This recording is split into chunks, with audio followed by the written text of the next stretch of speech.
नमस्कार दोस्तों, मैं रविंद्र रावत आप सभी का स्वागत करता हूं हमारे इस एपिसोड में जिसमें हम चर्चा करेंगे ग्रहों की विवेचना के ऊपर। जब कुंडली में 6th हाउस में सूर्य होते हैं तो वो अपने क्या प्रभाव देते हैं, उनका क्या प्रभाव शुभ हो सकता है, क्या अशुभ हो सकता है और उसके पीछे कारण क्या होते हैं, वो सारी चर्चा मैं आज यहाँ पर करूँगा। लेकिन उससे पहले आपको याद दिला दूँ, अगर आपने अभी तक हमारे चैनल को सब्सक्राइब नहीं किया है तो प्लीज़ पहले उसे सब्सक्राइब करें और बेल बटन को जरूर दबा दें ताकि हमारे द्वारा जो भी वीडियोस अपलोड होती हैं उसकी नोटिफिकेशन आपको मिल जाए। दोस्तों, सूर्य जब कुंडली के छठे घर में होता है तो ये ढलता हुआ सूर्य होता है, यानी सूर्य ढलने के बाद का समय होता है। यहाँ पर सूर्य की लालिमा अब पूर्ण रूप से खत्म हो चुकी होती है, सूर्य का प्रकाश पाताल में चला गया होता है। तो ऐसा इंसान जिसके छठे घर में सूर्य होगा, वो उसके जो लोअर एब्डोमेन है वहां पर गर्मी रहती है। ऐसे इंसान को पसीना पैरों में बहुत ज़्यादा आता है, हाथ पैरों में उसके हमेशा नमी आ जाती है और ऐसा इंसान अपनी पेट की गर्मी के कारण अक्सर अपने शरीर में एक ताप महसूस करता है, एक बुखार सा महसूस करता है, या यूं कहें कि हमेशा एग्रेसिव रहता है, दूसरों से भिड़ने के लिए तैयार रहता है। ये इसकी नेगेटिव की पहचान है। दोस्तों, अगर यहाँ पर सूर्य है और ये किसी भी प्रकार से आपको नुकसान कर रहा है तो इसके लक्षण आपके शरीर से आएंगे, आपके शरीर में ताप बनेगा, आपके शरीर में बुखार बना रहेगा, आप चिड़चिड़े स्वभाव के रहोगे, आप लोगों के साथ हमेशा एक ताना देने वाली प्रवृत्ति में रहोगे। दोस्तों, ऐसा इंसान जिसकी कुंडली में सूर्य छठे घर में है और वो किसी तरह से भी खराब हुआ पड़ा है, तो ऐसे इंसान के अक्सर लीगल केसेस बहुत ज़्यादा चलते हैं, मुकदमों में वो कहीं ना कहीं से फंसा रहता है। ऐसे इंसान को ज़्यादा अपने भाग्य पर भरोसा नहीं करना चाहिए, किस्मत उसका पूर्ण साथ नहीं देती, ढलते हुए सूर्य की स्थिति होती है। ऐसे इंसान को हर कोई पीठ पीछे गालियां देता है। दोस्तों, इन लोगों का ननिहाल पक्ष भी कमज़ोर होता है। मामा के साथ या तो बुरे हालात होते हैं या बुरे उनके साथ संबंध होते हैं। तो दोस्तों, यहाँ पर आपको ये सूर्य की नेगेटिव चीज़ें बताई।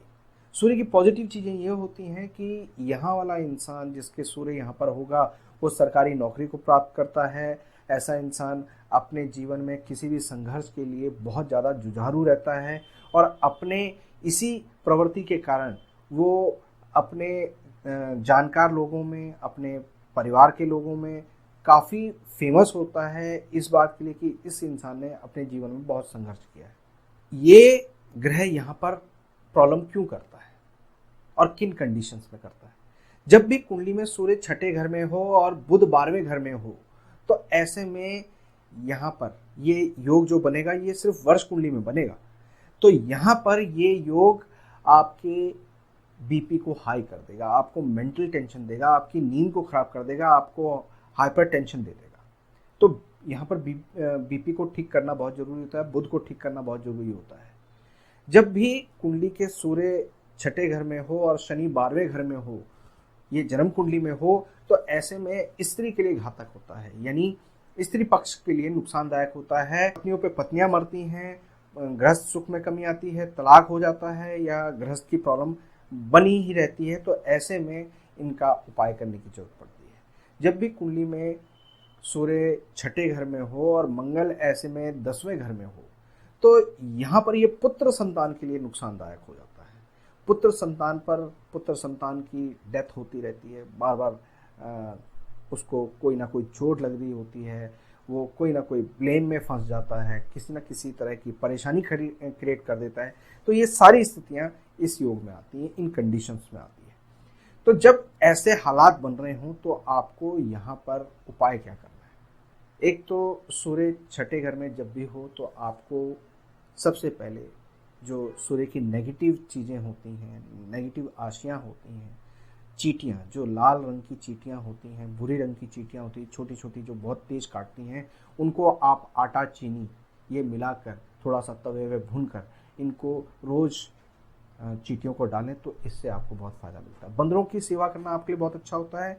लाल मुंह का बंदर, आप उसकी सेवा करें, उसको चना गुड़ ये खिलाते रहें तो आपको बहुत फ़ायदा मिलता है।